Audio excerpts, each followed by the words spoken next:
Hero विडा ने जब से VX2 सीरीज मार्केट के अंदर लॉन्च करी है तब से लोग हमसे लगातार कमेंट करके पूछ रहे हैं कि अब उन्हें विडा V2 सीरीज का कोई इलेक्ट्रिक स्कूटर परचेस करना चाहिए या विडा VX2 सीरीज का। तो चलो आज डिटेल में बात कर लेते हैं कि अभी हीरो विडा की तरफ से कितने इलेक्ट्रिक स्कूटर्स मार्केट के अंदर आ रहे हैं और उनमें से वैल्यू फॉर मनी ऑप्शन कौन सा है। सबसे पहले हम बात कर लेते हैं बेस वेरिएंट्स के बारे में। इनमें हमारे पास दो ऑप्शन अवेलेबल हैं। पहला है विडा V2 लाइट, दूसरा है विडा VX2 गो। अगर हम कीमत की बात करें तो विडा V2 लाइट का एक्स शोरूम प्राइस है 84,990 रुपए और विडा VX2 गो वेरिएंट का एक्स शोरूम प्राइस है 85,000 रुपए। कीमत के हिसाब से तो ये दोनों स्कूटर्स का प्राइस बिल्कुल सेम है, लेकिन डिफरेंस है थोड़ा डिजाइन के अंदर।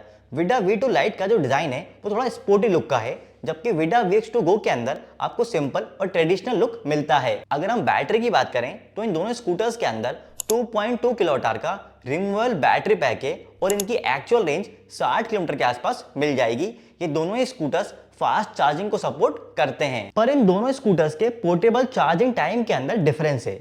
विडा VX2 गो वेरिएंट को 0 से 80% चार्ज करने पर 2 घंटे 41 मिनट का टाइम लगेगा, जबकि विडा V2 लाइट के अंदर 0 से 80% पोर्टेबल चार्जिंग टाइम जो है वो 3.5 घंटे का है। अब अगर हम मोटर की बात करें तो इन दोनों स्कूटर्स के अंदर बिल्कुल सेम कैपेसिटी की मोटर है। इन दोनों के अंदर 6 किलोवाट की साइड माउंटेड मोटर है। इसकी top speed 70 kilometre per hour है और 0 से 40 जाने में से 4.2 सेकंड का टाइम लगता है। अब डिजाइन वाइज विडा V2 सीरीज के अंदर कुछ ड्रॉबैक्स थे जिन्हें VX2 सीरीज में इंप्रूव किया गया है। जैसे विडा V2 सीरीज के ओनर्स की एक कंप्लेंट थी कि इसकी सीट अच्छे से लॉक नहीं होती है, थोड़ा सा गैप रह जाता है, जिस वजह से बारिश के टाइम इसके बूट स्पेस के अंदर पानी चला जाता है। इसे VX2 सीरीज के अंदर इंप्रूव कर दिया गया है। इसके अलावा एक और जो लिम्प होम का इशू था वो VX2 सीरीज के अंदर लगभग खत्म हो चुका है। लेकिन ऐसा नहीं है कि सारी चीजें विडा VX2 गो के फेवर में जा रही हैं, क्योंकि डिस्प्ले के मामले में ये थोड़ा पीछे दिख रहा है। क्योंकि विडा V2 लाइट के अंदर टच डिस्प्ले आता है, जबकि विडा VX2 गो वेरिएंट के अंदर LCD डिस्प्ले आ रहा है। लेकिन हम सबको पता है कि विडा V2 लाइट के अंदर टच डिस्प्ले होने के बावजूद भी इसमें यूजफुल फीचर्स ना के बराबर हैं। सिर्फ एक क्रूज कंट्रोल वाला फीचर है जो विडा V2 लाइट के अंदर आता है और ये फीचर विडा VX2 गो वेरिएंट में नहीं है। देखो सिंपल सी बात है, अगर आपको टच डिस्प्ले से मतलब है और थोड़े से एक्स्ट्रा फीचर चाहिए जैसे क्रूज कंट्रोल, तो आप विडा V2 लाइट ले सकते हो।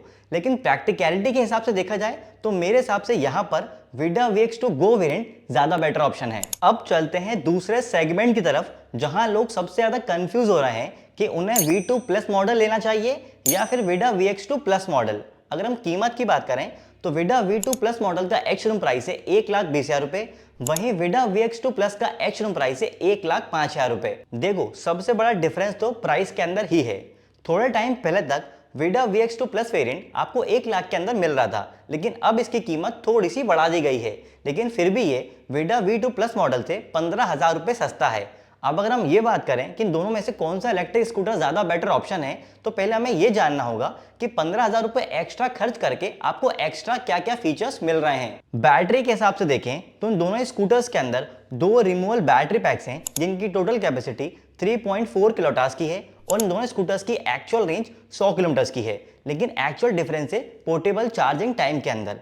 विडा VX2 प्लस को 0 से 80% चार्ज करने में 4 घंटे 13 मिनट का टाइम लगेगा, जबकि विडा V2 प्लस को 0 से 80% चार्ज करने में पोर्टेबल चार्जिंग टाइम जो है वो 5 घंटे 30 मिनट का है। ये दोनों ही स्कूटर्स फास्ट चार्जिंग को सपोर्ट करते हैं और आप इन्हें एथर और विडा दोनों के ही फास्ट चार्जिंग नेटवर्क से चार्ज कर सकते हो। देखो मोटर तो सेम ही है, पूरी लाइनअप के अंदर 6 किलोवाट की साइड माउंटेड मोटर है, लेकिन विडा VX2 प्लस के अंदर जो मोटर है वो थोड़ी सी ज़्यादा अच्छी ट्यून्ड है। इसी वजह से यहाँ पे हमें थोड़े अच्छे एक्सेलरेशन फिगर मिल जाते हैं। विडा VX2 प्लस को 0 से 40 जाने में 3.1 सेकंड का टाइम लगता है, जबकि विडा V2 प्लस को 0 से 40 जाने में 3.4 सेकंड का टाइम लगता है। और यहाँ पर टॉप स्पीड के अंदर भी थोड़ा सा डिफरेंस है। विडा VX2 प्लस की top speed 80 kilometre per hour है, जबकि विडा V2 प्लस की top speed 85 kilometre per hour है। अब वैसे देखा जाए तो इन दोनों स्कूटर्स के अंदर टॉप स्पीड में कोई बहुत ज्यादा बड़ा डिफरेंस नहीं है। मोटर कैपेसिटी भी बिल्कुल सेम ही है। एक्सेलरेशन फिगर में भी कोई बहुत ज्यादा बड़ा डिफरेंस नहीं है। बाकी टायर, ब्रेक और सस्पेंशन के अंदर कोई बड़ा डिफरेंस नहीं है।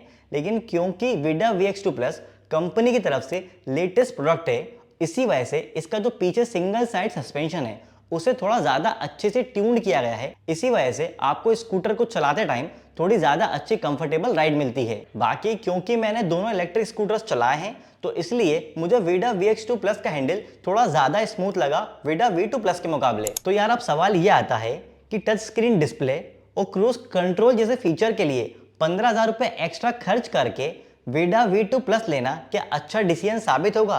तो यार मुझे नहीं लगता, क्योंकि विडा VX2 प्लस के अंदर आपको पोर्टेबल चार्जिंग टाइम भी कम मिल रहा है और इसका एक्सेलेरेशन भी विडा V2 प्लस के मुकाबले थोड़ा बेटर है। और सबसे बड़ी बात, विडा VX2 प्लस को लेके आपकी 15,000 की सेविंग्स भी होगी, जो कि एक बड़ी चीज है। तो अभी के लिए मेरे हिसाब से विडा VX2 प्लस लेना ही ज्यादा बेटर ऑप्शन है, क्योंकि भाई ये कंपनी की तरफ से लेटेस्ट मॉडल भी है। अब चलते हैं विडा V2 सीरीज के आखिरी मॉडल की तरफ, या फिर ये कहें विडा V2 सीरीज के टॉप मॉडल की तरफ, जिसका नाम है विडा V2 प्रो। इस गाड़ी का एक्स शोरूम प्राइस है 1,40,000 रुपए। कीमत के हिसाब से ये व्हीकल मुझे ओवर प्राइस लगता है। चलो अब डिटेल में बात कर लेते हैं कि इस व्हीकल के अंदर आपको क्या क्या चीजें मिल रही हैं। इस इलेक्ट्रिक स्कूटर के अंदर भी 2 रिमूवल बैटरी पैक्स हैं, जिनकी टोटल कैपेसिटी 3.94 किलोवाट की है। और अगर मैं एक्चुअल रेंज की बात करूं तो इसकी एक्चुअल रेंज विडा VX2 प्लस और विडा V2 प्लस से सिर्फ 10 किलोमीटर ज्यादा है। मतलब इस स्कूटर के अंदर आपको 110 किलोमीटर की एक्चुअल रेंज मिल रही है। बाकी मोटर तो इसमें भी सेम ही है, बस टॉप स्पीड और एक्सेलरेशन थोड़ा और बेटर हो जाता है। इस स्कूटर की top speed 90 kilometre per hour की है और 0 से 40 जाने में से 2.9 सेकंड का टाइम लगता है। इसमें अभी एक बड़ा डिफरेंस टच डिस्प्ले का ही है, इसके अलावा कोई भी ऐसा बड़ा फैक्टर नहीं है। तो अब सवाल ये आता है कि क्या सिर्फ टच डिस्प्ले के लिए और एक्स्ट्रा 10 किलोमीटर की रेंज के लिए आपको 35,000 रुपए एक्स्ट्रा खर्च करने चाहिए? तो यार मेरे हिसाब से तो नहीं। अगर इस इलेक्ट्रिक स्कूटर का प्राइस 1,10,000 होता तो सोचा भी जा सकता था, लेकिन अभी के लिए तो नहीं। तो अगर हम ओवरऑल बात करें तो अभी विडा के पूरे लाइनअप के अंदर मेरे हिसाब से जो वैल्यू फॉर मनी ऑप्शन है वो विडा VX2 प्लस वेरिएंट ही है। और इसी वजह से शायद ये इलेक्ट्रिक स्कूटर मार्केट के अंदर इतना ज्यादा पॉपुलर हो रहा है, इसकी डिमांड काफी ज्यादा है। और पिछले 2 महीनों के अंदर विडा ने स्कूटर को काफी अच्छा सेल भी किया है। बाकी अगर आप इस इलेक्ट्रिक स्कूटर को फेस्टिवल सीजन में लेने का प्लान बना रहे हो तो मेरी सलाह ये रहेगी कि पहले से ही बुक कर देना, क्योंकि इलेक्ट्रिक स्कूटर की डिमांड मार्केट के अंदर काफी ज्यादा है, पूरा स्टॉक आउट हो रहा है। बाकी इस वीडियो के लिए हमें हीरो विडा की तरफ से कोई भी ऐसा पेड कोलैब नहीं आया है, हमें किसी भी तरह का कोई पैसा नहीं मिला है। मेरा काम है आपको एक बेटर इलेक्ट्रिक स्कूटर सजेस्ट करना, तो वो मैंने किया है। बाकी आपका क्या मानना है स्कूटर के बारे में कमेंट करके जरूर बताना। और इलेक्ट्रिक गाड़ी के ऐसे ही डिटेल और इन्फॉर्मेटिव वीडियोस के लिए दिल टू टॉप आइकन को सब्सक्राइब कर लीजिए।